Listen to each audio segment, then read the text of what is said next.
Você já se perguntou por que Deus odeia tanto o pecado? Vamos explorar algumas histórias bíblicas relacionadas ao pecado e discorrer sobre a consequência de cada um. História de Adão e Eva. O pecado original. A história de Adão e Eva no Jardim do Éden é bem conhecida. Deus criou o homem e a mulher à sua imagem e semelhança e os colocou em um paraíso perfeito. No entanto, eles desobedeceram a Deus ao comer do fruto proibido da árvore do conhecimento do bem e do mal. Esse ato é conhecido como o pecado original e marcou o início da entrada do pecado no mundo. Por esse ato de desobediência, todos que nascem da geração de Adão, caídos desde o nascimento, e o único modo de sair disso é pelo arrependimento de pecados através do batismo e no acreditar em Jesus Cristo. História de Caim e Abel. O pecado do ciúme e do assassinato.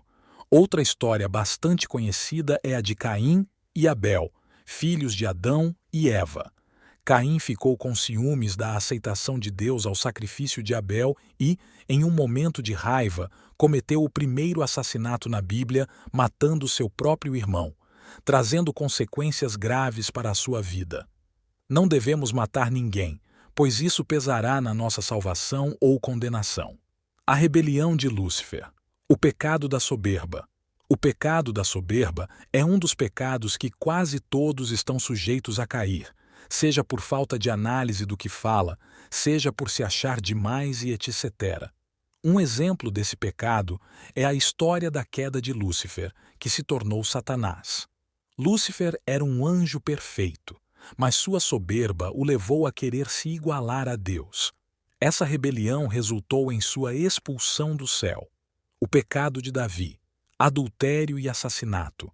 O rei Davi, apesar de ser conhecido como um homem segundo o coração de Deus, cometeu pecados graves ao se envolver em adultério com Batseba e orquestrar a morte de Urias, o marido dela.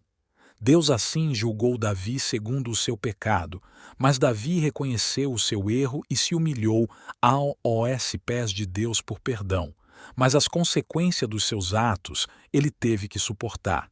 Embora a Bíblia aborde muitas histórias de pecado, ela também destaca a redenção e a possibilidade de perdão através da fé em Jesus Cristo.